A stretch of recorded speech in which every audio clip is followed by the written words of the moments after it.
मेरा मतलब दर्द कमर में दर्द रहता है।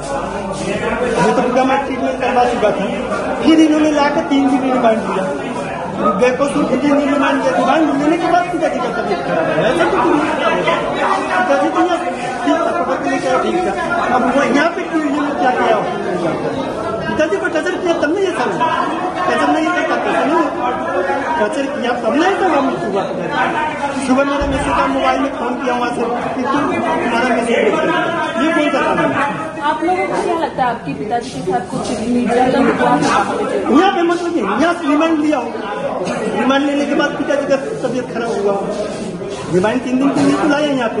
3 दिन के लाने के बाद 21 तारीख को मतलब बोला कि 21 तारीख को रिमांड 3 दिन को लिया। 3 दिन के लेने के बाद पिताजी